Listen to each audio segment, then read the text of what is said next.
sound came first, metal on rock, a screech that split the morning air like a blade, sharp and unforgiving, then another, and another. Rusted tools tumbled down the rocky gully, shovels with bent handles, hoes eaten away by decades of oxidation, ploughshares twisted and broken beyond recognition. The villagers stood at the edge of the plateau, silhouetted against the hazy sunrise, their forms dark and menacing, and they laughed. Their laughter echoed off the stone walls in waves, a cruel symphony mixing with the clang and crash of discarded iron. It was the sound of contempt, made audible. Marat stood 50 paces away, watching silently, his body motionless as a statue carved from weathered stone. He didn't move, didn't shout or protest, didn't raise his fists or curse their names. His hands hung at his sides, weathered and scarred from years of work, and his face remained still as carved wood. The farmers took this silence as confirmation. He was exactly what they believed him to be. Weak. Simple. A man cursed by fortune, destined for nothing, deserving nothing. They threw another wheelbarrow's worth of tools into the gully, watching them tumble and scatter, and the laughter grew louder, more vicious. Marat's eyes tracked each object as it fell, methodically, deliberately, not with anger or pain, with something else entirely, something no one in that crowd recognized or understood. Nobody in the village knew his name well enough to pronounce it correctly. Marat. Marat. Marat. It didn't matter how they said it. They called him worse things anyway. The gully belonged to him, inherited from a grandfather nobody remembered, on land nobody wanted, in a will nobody questioned. The village sat on fertile plateaus where irrigation came easy and crops grew thick and golden in the summer sun. The gully was a scar in the earth, deep and rocky, useless for farming, worthless for commerce, good only for disposal. Marat's house sat beside it, small and weathered, its wooden beams greyed by sun and rain, windows facing the wrong direction as if designed to keep out the world. He kept a few possessions, a bed with a thin mattress, a wooden table where he ate his sparse meals, jars arranged in neat rows for storing seeds that never seemed to grow into much. The farmers had long ago decided he was broken somehow, marked by misfortune, that bad luck clung to him like ash clinging to fire. His wife had left years ago, taking their meagre savings and their dignity with her. His children never came to visit, never even sent letters. His crops grew sparse and thin, struggling in soil that seemed allergic to growth. So when they began using the gully as a dumping ground for their unwanted things, nobody objected. Not the council, not the farmers, not even him. He would watch them come, day after day, watch them unload their unwanted things with casual cruelty, and he would simply nod. Sometimes he even helped push the heavier pieces deeper, into the ravine, as if accepting his designated role in the village hierarchy. This kindness, or was it resignation, confused the farmers, but they accepted it. The mockery became a ritual. Every few days, another farmer would arrive with broken equipment in tow. A plough with a shattered blade, useless for anything. A scythe too damaged to repair, the handle splintered and the blade dull. Chains coated in rust so thick they wouldn't move. Wheels that no longer turned, the axles seized by oxidation and time. They'd toss them into the gully with theatrical abandon and make jokes loud enough for Marat to hear, though he rarely looked up from his work. "There's your fortune, Marat," one would shout, his voice dripping with contempt. "The gods are blessing you today, better than you deserve." They laughed at their own humour, crude and sharp, slapping their thighs as if they'd said something profound. Marat would nod, sometimes even smile slightly, a gesture that might have been acceptance, or might have been something else entirely, and he'd descend into the gully to help arrange the new arrivals. He organised them with meticulous care, grouping similar materials together, stacking them in patterns that suggested a logic beyond mere storage. Iron here, brass there, copper in a third section. Heavy items on the bottom, lighter pieces balanced carefully on top. The other farmers noticed this systematic approach but didn't care enough to wonder about its purpose. They saw what they expected. A pathetic man collecting garbage, reinforcing every poor opinion they'd ever held. What they didn't see was the intelligence burning behind his quiet eyes, the deliberate precision with which he positioned each piece, the understanding that guided every movement. What they missed, was everything that mattered. At night, the gully transformed into something sacred. When darkness fell completely, and the village lights dimmed to nothing, when the last farmer returned to his home, and the last child was put to bed, Marat descended into his domain with tools of his own, tools he'd hidden and protected for years. A hammer forged by his grandfather, a chisel sharpened to razor thinness, files worn smooth from countless nights of use, their surfaces polished by his own careful hands. He began separating the metal with the focus of a scholar translating an ancient text. Iron from brass, copper from steel, each material destined for a different purpose, in a vision only he could see. The work was methodical, almost ritualistic. He'd strike a rusted plate, listening intently for the ring that told him its composition, its purity, its potential. He'd examine joints and hinges with eyes that saw structure and possibility where others saw only decay and waste. Small fires burned in clay vessels that he'd made himself from river clay. Not for warmth on those cool nights, for light, for testing, for understanding the nature of the materials he worked with. He'd hold metal to flame, watching colours shift from deep red to orange to yellow and beyond, understanding what each hue revealed about the material's composition and strength. His hands, rough and calloused from decades of labour, moved with practised grace that suggested both competence and deep knowledge. A visitor arriving in darkness would have seen a man possessed by obsession, or perhaps mad, but no one came.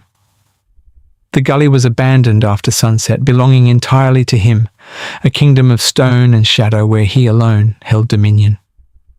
He worked through the night, sometimes sleeping only 2 hours before dawn, forcing him to return to his daily tasks as if nothing had changed, as if his nights were not filled with purpose. Weeks passed into months, then months hardened into a season, then 2. The village entered its familiar cycle. Planting season gave way to growing season, which gave way to harvest, which gave way to winter and rest. Rains came and went according to patterns established long before any of them were born. The farmers tended their crops with the familiar worry of men dependent on weather and luck, on forces beyond their control. Marat worked in his gully, visible but ignored, a permanent fixture of the landscape like the stones themselves.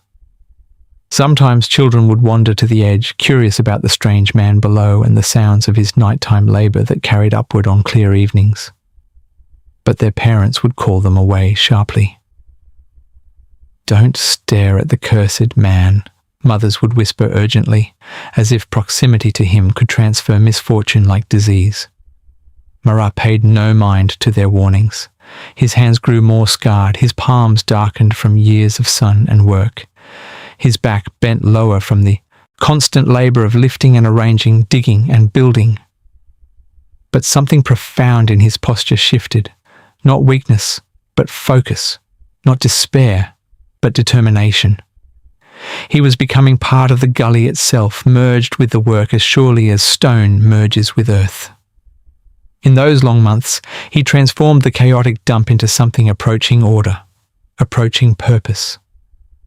Sections of metal lay arranged in neat rows, like soldiers standing at attention. Separate piles for tools that might be restored, materials that might be repurposed, components that could be reassembled into something new and useful. He collected stones, fitting them together without mortar or binding, building small structures of mysterious purpose that no one could decipher. Then the weather turned wrong in ways that couldn't be ignored or rationalized away. It began subtly. Clouds that formed each morning but brought no rain, winds that came too hot and too dry, stripping moisture from the air itself. The Plateau's irrigation channels, fed by a distant river that had sustained the village for generations, began to run shallow. Then, shallower still. Farmers watched the sky daily with mounting anxiety, their casual confidence and certainty giving way to genuine concern. By mid-season, the concern had transformed into undeniable fear. Crops that should have been waist-high stood stunted and pale, their leaves yellowing before their time. The soil, usually rich and dark and alive, turned dusty and hostile. Cracks appeared in the earth, spider webbing across fields. One farmer's entire crop withered in 3 days, destroyed by a heat wave that broke records. Then another's, then a third. The village council met in an emergency session, their faces drawn with fear and exhaustion. They discussed digging new wells, importing food from distant regions, implementing strict rationing that would mean hungry children and worried mothers. Desperation seeped through their conversations like water through failing dams, unstoppable and devastating. Fields that had supported families for generations suddenly looked fragile, temporary as morning dew. Children went to bed hungry. Women wept silently while their husbands pretended not to notice. The future, so certain just months before, became uncertain and frightening. And still, Marat worked in his gully, visible from the plateau but unnoticed. Nobody paid him attention. Nobody cared about his continued labour. They were too busy panicking about their own survival, too consumed by fear to see what was developing below them. It began with Marat's land. His small, gully-side plot, overlooked and discounted by everyone, had always grown something. Vegetables. Nothing remarkable. Nothing that would impress anyone. But now, as the drought deepened and fields around him turned to dust and death, his plot remained impossibly, inexplicably green. Not just surviving through some stroke of luck, thriving, flourishing, growing with a vitality that seemed almost impossible. Someone noticed first, a child who had snuck away from her chores, wandering to the village edge in search of distraction and escape. There's food at Marat's place, real food. Growing there, the child said at dinner that evening, her words tumbling out in excited rushes. The parents dismissed it as fantasy or exaggeration, but curiosity spreads like wildfire, especially in times of scarcity and fear, and within days, people begin looking. They climbed to the edge, they peered down into the gully. The transformation was undeniable, impossible to explain away or rationalize. While the plateau's crops had failed, Marat's vegetables grew with impossible vigor and health. Tomatoes hung heavy on their vines like jewels, red and ripe and perfect. Squash sprawled across the ground in abundance, massive and healthy, their leaves a vivid green. Root. Vegetables swelled underground, promising sustenance. How was this possible? The drought was universal. Every farmer suffered equally. The heat was universal. It burned everyone alike. The lack of rain was universal. No one had escaped it. Yet Marat's small plot defied every universal rule. The village stopped laughing. The mockery died. Instead, they began to whisper. He did something. Something deliberate, a farmer named Kassan said, standing at the edge of the plateau looking down into the gully with new understanding. Look at the way his land sits. Look at the structure of it. Look at those marks on the earth. Others gathered, peering down with sudden interest, seeing for the first time. Only now did they see what Marat had been building all these months and years. Channels carved into the gully floor with precision and purpose, carefully designed to catch runoff from the rare rains and directed across his plot in measured streams. Small berms of soil, packed and shaped, with engineering skill, built to retain moisture and create microclimates. A system. Not magic, not divine blessing. Engineering. Practical, knowable, replicable engineering. He used the tools, Kassan realized aloud, his voice filled with wonder and dawning comprehension. He took the metal and he made something from them. something purposeful. The pieces began connecting in other minds like a puzzle suddenly taking shape. The careful salvaging and separation of metal over months. The nighttime work that had sometimes been visible as distant fires in the gully. The organization of materials into systematic categories. It hadn't been madness at all. It had been planned, strategic, patient planning. A plan so long-term, so far-seeing, that no one had seen it coming or understood what was happening. They'd handed him the raw materials, laughing and mocking him the entire time. They'd given him resources while assuming him incapable of using them. The irony was almost unbearable. As the drought persisted into the dry season, Marat's methods spread like revelation through the village. Farmers began approaching him with careful humility, replacing their former contempt. "Marat," they'd say cautiously, Could you perhaps show us how you—" He said little in response, spoke even less than before if that was possible. But he began inviting them into the gully, pointing out the system with quiet authority. Metal piping, carefully joined together through techniques he demonstrated without explanation, creating underground channels that directed water with purpose. Clay vessels are buried at intervals throughout the plot, collecting moisture from the air and ground, storing it for use during the driest times. The genius was in its simplicity. Principles his grandfather might have known and used. Principles that required no expensive imports, no complex technology, no special materials, just observation, patience, understanding, and wisdom. The farmers returned to their own lands and began building similar systems, adapting them to their own fields and needs. Some worked immediately and perfectly. Others required adjustment and refinement. But Marat helped willingly. He descended into their ditches without complaint, suggested modifications, answered questions, and asked nothing in return. It was as if he'd been waiting all along for the moment when they'd finally be ready to listen and learn. By the height of the crisis, Marat's Gully had become a training ground and sanctuary. Farmers arrived daily, learning, questioning, understanding, growing in knowledge and capability. His produce became the village's lifeline. Not enough to feed everyone completely and fully, but enough to prevent starvation and death, enough to keep hope alive through the darkest months. The village council, desperate and humbled, approached him formally for the first time. They offered payment in coins and goods. He declined. They offered land, the fertile plateau they'd always denied him. He declined that too. "Then what do you want?" they asked, genuinely puzzled and searching for answers. Marat looked at them with eyes that had witnessed their contempt, their mockery, their dismissal, their ignorance. "I want you to remember," he said simply, his voice steady and clear. "Remember what you threw away. Remember that you couldn't see value in it. Remember that I could. Remember and learn to look differently at the world around you." The words hung in the air like a permanent reminder, a lesson carved into stone. Seasons shifted and changed. The drought broke with sudden heavy rains that fell for days, replenishing the parched earth. The village's traditional crops returned to the plateau, and with them came a dangerous comfort, the impulse to forget the crisis, to move past it as if it hadn't revealed everything about themselves.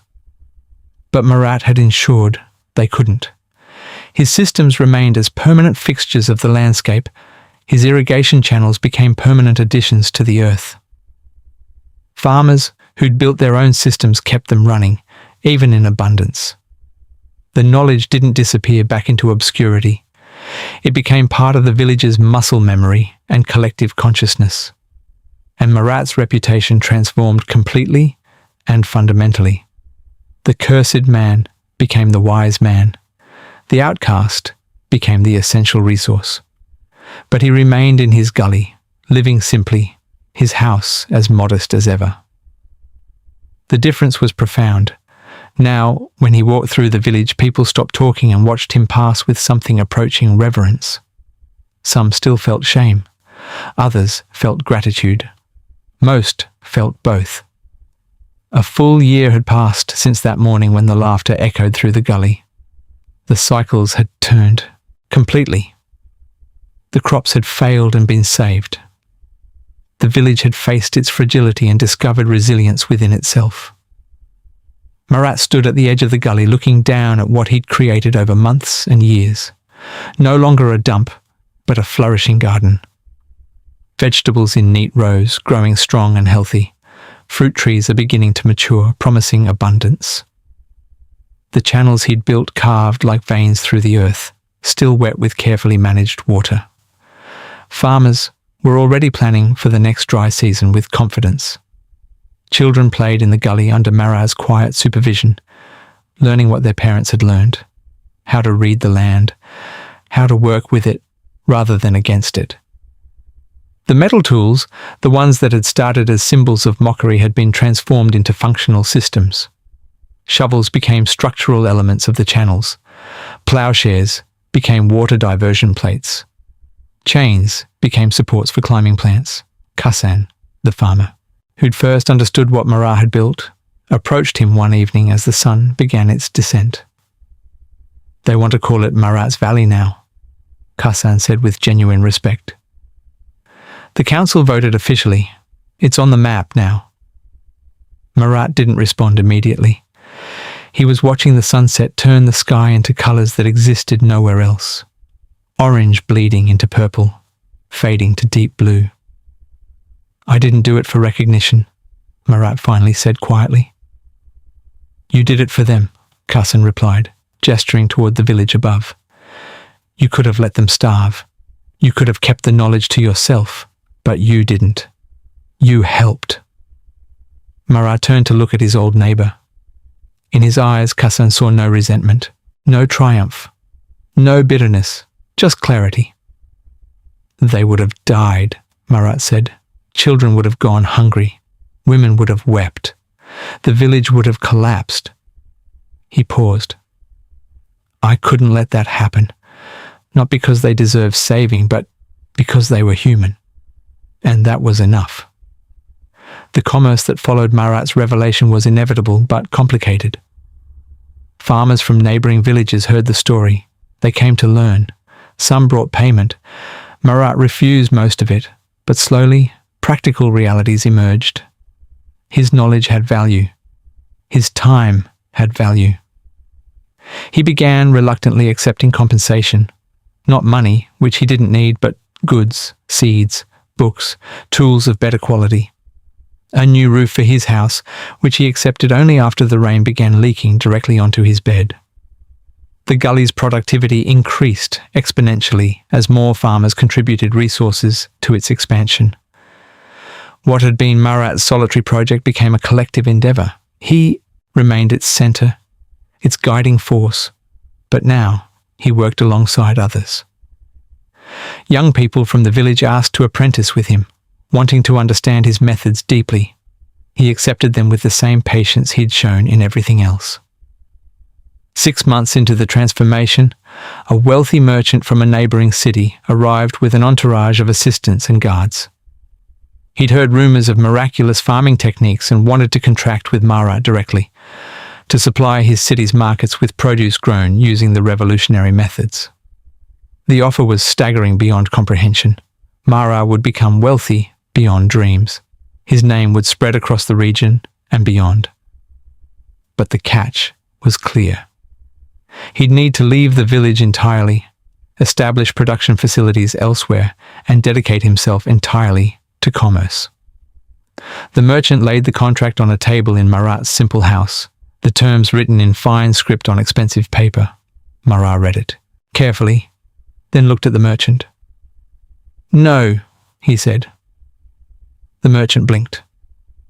"No?" he repeated, confused. "You don't understand. This is wealth. This is an influence. This is everything." Marat folded the contract carefully and handed it back. "Everything I need is here," he said.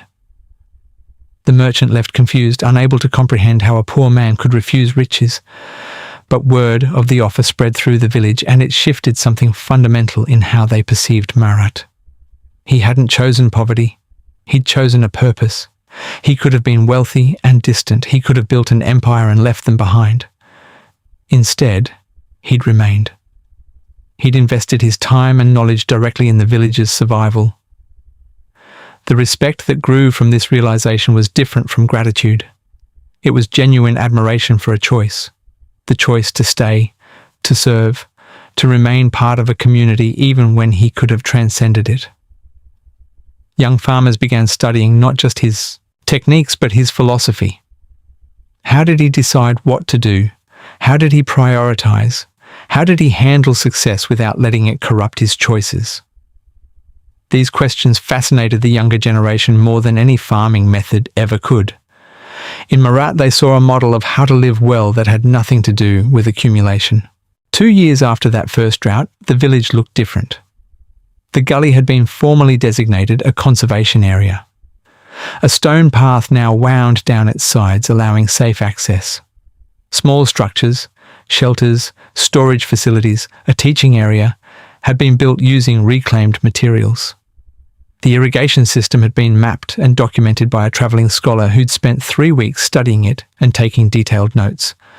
Word was spreading to other villages. Farming delegations began arriving monthly. Marat found himself not just teaching but training teachers. People who would return to their own communities and implement what they'd learned.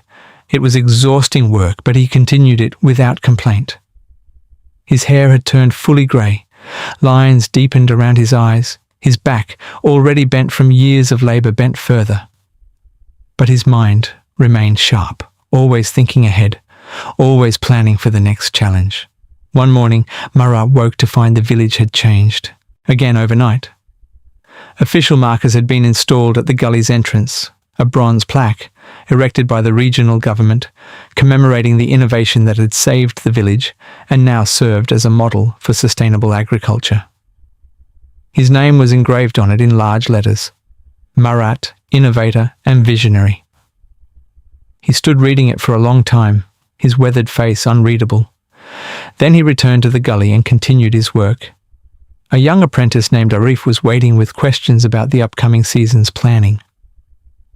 Marat answered each question carefully, as if the plaque didn't exist, as if his name hadn't just been permanently written into the region's history.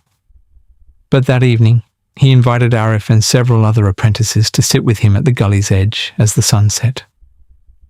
"A plaque is nice," he said to them, "but it will mean nothing if you forget what it represents. The work isn't about names. The work is about seeing." The prosperity that followed brought new complications. Success, once achieved, attracts hunger. A regional official approached Marat about expanding his operations, controlling a larger territory, establishing himself as a sort of agricultural authority. There was power being offered now, not just security, influence, authority, the ability to shape policy. Marat listened politely, then declined. The official was frustrated. "Why do you refuse everything?" he demanded. "Power, wealth, influence. You could reshape this entire region." Marat was quiet for a moment. Then he took the man to the edge of the gully. "See the vegetables?" he asked. "See how they grow?" The official nodded impatiently. "If I took power, if I focused on authority and policy, that work stops," Marat explained. "The hands that tend the plants would be busy making decisions. The attention would scatter. I've seen powerful men. They build empires and lose themselves. I prefer this." He gestured at the gully, at the growing things, at the simple work. The official left, still not understanding. By the 3rd year, Marat's age began to show in ways that couldn't be hidden. He walked more slowly. He sat more often. The apprentices began shouldering more of the physical labour. He transitioned gradually from doing to directing, from working to teaching. This caused him quiet distress. Independence had always been his foundation, but he came to understand that building something meant building it to last beyond himself. The system he'd created in the gully had to survive his eventual absence, so he taught with new urgency, documenting his methods, explaining not just the how, but the why. He wanted his apprentices to understand principles, not just techniques. That way, when new problems arose, and they would, the next generation could adapt and innovate as he had. This was a different kind of legacy than monuments or plaques. It was knowledge, embedded in human minds and practiced hands. The village council approached him again, this time with a different proposal. They wanted to build a school, an actual formal educational institution, with Marat as the chief instructor.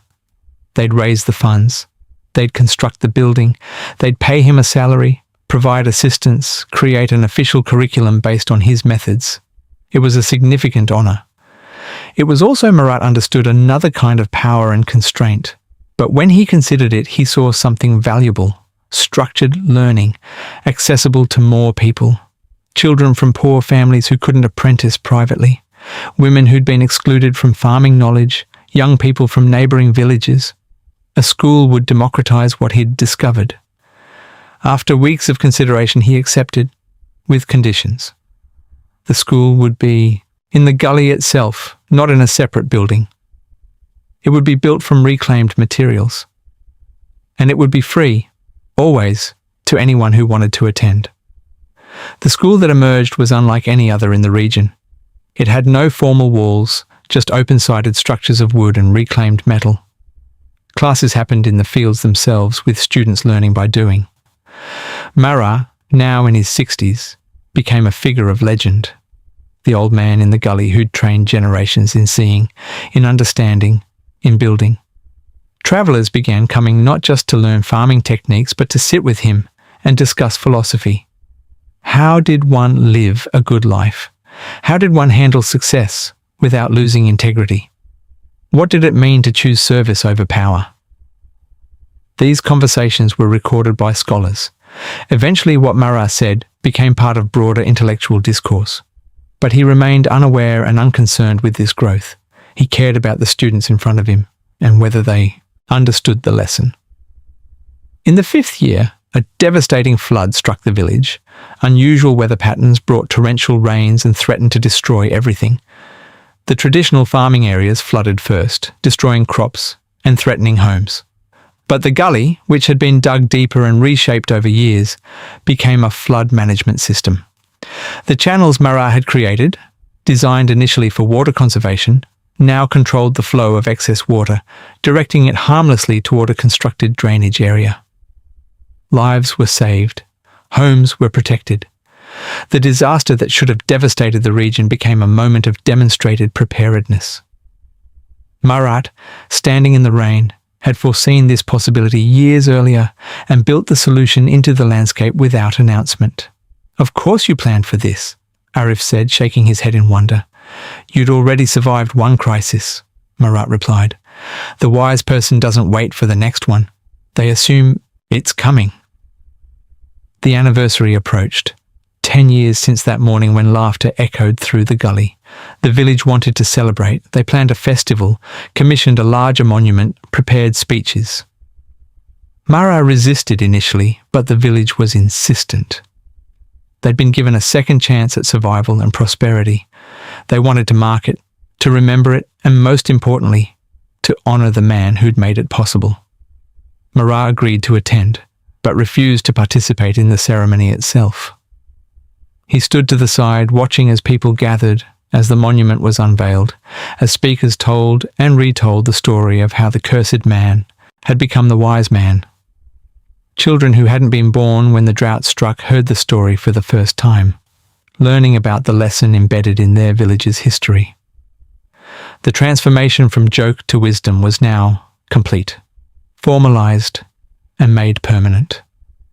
That evening, as the festival continued with music and celebration in the village above, Marat descended into the gully alone, choosing solitude over spectacle. He walked the paths he'd created, touched the structures he'd built with his own hands, observed the thriving ecosystem that had grown from what had once been a dump for society's discards. The last light of day painted everything gold and amber. In 10 years, he'd transformed not just the land, but the village's understanding of value itself, of worth, of potential. They'd learned to see utility in what they'd previously dismissed as worthless, to recognize potential in what others discarded, to understand that every obstacle contained the seeds of its own solution if you looked carefully enough with patience and vision. Marat sat on a stone bench, built from carefully selected pieces of the gully's floor, and watched the stars emerge one by one from the darkening sky. A young voice called from above, "Marat, they want you to come back for the feast. They want to celebrate with you." But he didn't move. He was exactly where he needed to be, in the place they'd laughed at in contempt and mockery, in the place he'd seen differently with eyes that understood value, in the place that had proven, in the end, that vision matters far more than circumstance, that perspective determines destiny. Sometimes what looks like trash is simply worth waiting for the right eyes to see it. The gully had been the same hole it had always been. Deep, rocky, seemingly useless. It had taken him to see what it could become, what it had always been capable of becoming.